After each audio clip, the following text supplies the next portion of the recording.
Assalamualaikum warahmatullahi wabarakatuh. Perkenalkan, nama saya Meta Deslia Putri dengan NIM 2011290089. Saya berasal dari kelas 4C, Tadris Bahasa Indonesia. Saya membawakan materi yang berjudul tajuk rencana atau teks editorial. Teks editorial atau tajuk rencana. Teks editorial adalah berisi analisis subjektif berdasarkan fakta dan data. Teks editorial dapat sering kita jumpai dalam surat kabar, media online, atau majalah. Teks editorial yang terdapat dalam media biasa juga disebut tajuk rencana. Ciri-ciri teks editorial. 1. Bersifat aktual dan faktual. Tulisan mengangkat topik yang hangat, sedang berlangsung, atau banyak berbicara masyarakat luas. 2. Sistematis dan logis.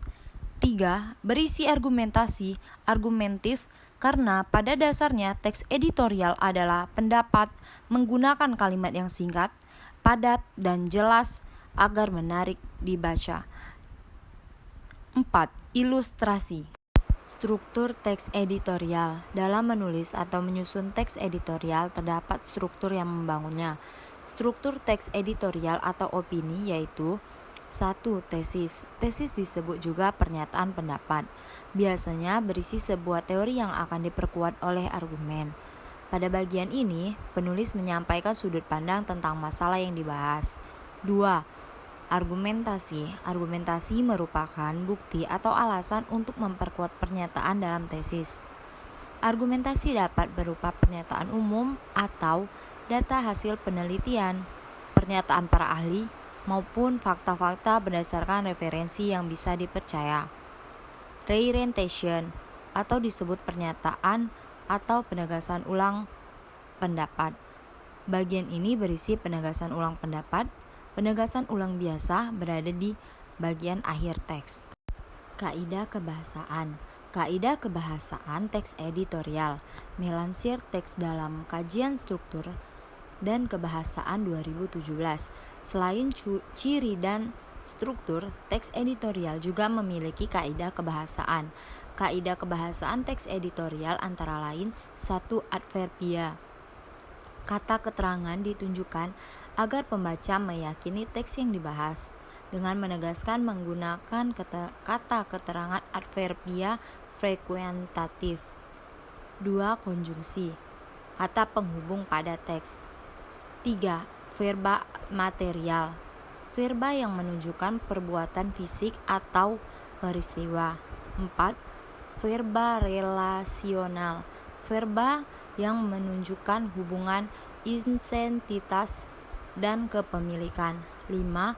Verba mental. Verba yang menerangkan persepsi, contohnya melihat atau merasa. Afeksi, contohnya suka atau khawatir, dan kognisi, contohnya berpikir atau memahami. Sifat-sifat tajuk rencana. Kursial dan ditulis secara berkala, tergantung dari jenis terbitan medianya, bisa harian, daily, atau mingguan, weekly, atau 2 minggu, bi-weekly, dan bulanan, monthly. Berisi tentang cara menyikapi situasi yang berkembang di masyarakat luas, baik itu aspek sosial, ekonomi, kebudayaan, hukum, pemerintahan, dan lain-lain. Dan bisa juga dari dunia entertainment, tergantung jenis medianya. Memiliki karakter atau konsistensi yang teratur kepada para pembacanya terkait sikap dari media massa yang menulis tajuk rencana. Terkait erat dengan polisi, media, atau kebijakan bersangkutan karena setiap media mempunyai perbedaan iklim tubuh dan berkembang dalam kepentingan menaungi media tersebut. Cara menyusun tajuk rencana. 1. Langkah membuat tajuk rencana. 2. Pencarian ide dalam topik. 3. Seleksi dan penetapan topik. 4. Pembobotan substansi materi dan penetapan tesis dari keseluruhan uraian tajuk rencana. 5. Pelaksanaan penulisan. Membuat judul. Syarat judul tajuk rencana sebenarnya sama dengan judul artikel opini, yaitu harus provokatif, singkat dan padat, relevan, fungsional, informal, representatif, dan merujuk pada bahasa baku. Berikut ulasannya. 1. Provokatif. Judul harus mampu membangkit minat dan perhatian layak terhadap uraian tajuk rencana kita. Tajuk rencana harus memiliki daya tarik tinggi, mengingat bagi media pers fungsinya sangat strategis. 2. Singkat dan padat. Langsung masuk pada pokok bahasan dan sesuai dengan kolom yang tersedia. 3. Relevan. Berkaitan dan sesuai dengan pokok bahasan, tidak menyimpang dari topik. Judul yang baik harus diambil dari topik. Topik yang baik harus mencerminkan keseluruhan uraian. 4. Fungsional. Fungsional memiliki arti setiap kata yang terdapat pada judul tajuk rencana. Bersifat mandiri, berdiri sendiri, tidak bergantung pada kata yang lain, serta memiliki arti yang tegas dan jelas. 5. Informal. Hindari pola penulisan judul yang bersifat kaku, dingin, dan terkesan formal. Usahakan judul yang kita sajikan menarik, atraktif, hidup, segar. Manfaat dan fungsi. Manfaat. 1. Memberikan informasi kepada pembaca. 2. Bermanfaat untuk merangsang pemikiran pembaca. 3. Teks editorial mampu menggerakkan pembaca untuk bertindak. Fungsi. 1. Fungsi tajuk rencana umumnya menjelaskan berita dan akibatnya pada masyarakat. 2. Memberi latar belakang dari kaitan berita tersebut dengan kenyataan sosial dan faktor yang mempengaruhi dengan lebih menyeluruh. 3. Terkadang ada analisis kondisi yang berfungsi untuk mempersiapkan masyarakat akan kemungkinan yang bisa terjadi. 4. Meneruskan penilaian moral mengenai berita tersebut. Adapun contoh dari tajuk rencana atau teks editorial. AS atau Amerika Serikat tidak mampu atasi penembakan massal. Penembakan secara brutal terus menghantui warga Amerika Serikat. Sudah ratusan kali kasus seperti ini terjadi. Sudah ribuan nyawa pula yang melayang.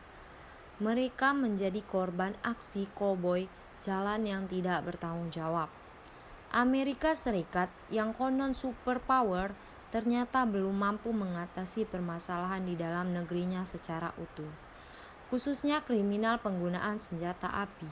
Penembakan liar akan terus terjadi, ancaman warga di sana. Sampai saat ini, Amerika Serikat belum menemukan cara jitu untuk mengatasi kasus yang sangat berbahaya ini.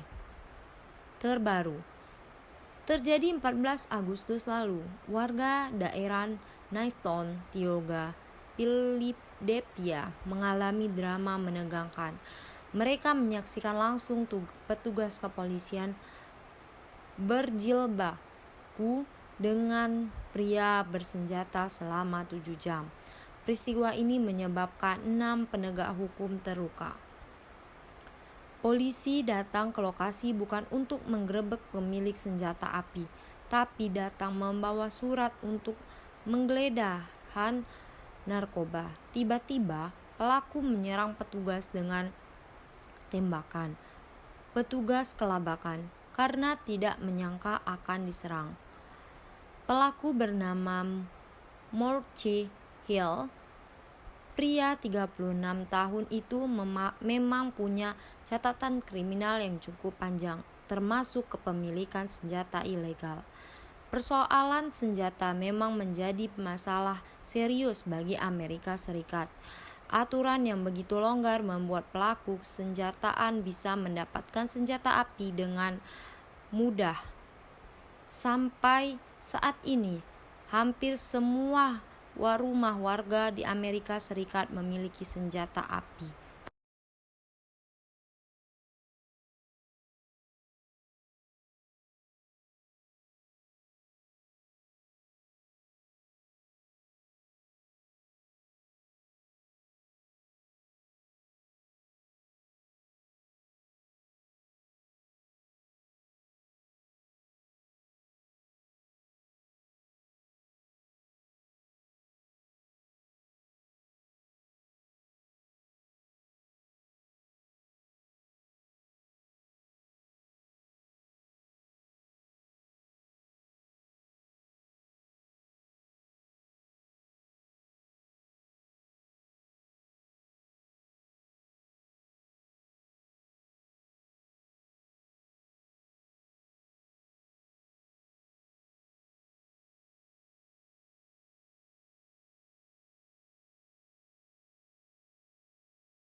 Ini saja tercatat sudah terjadi 250 penembakan massal dengan korban yang tidak sedikit.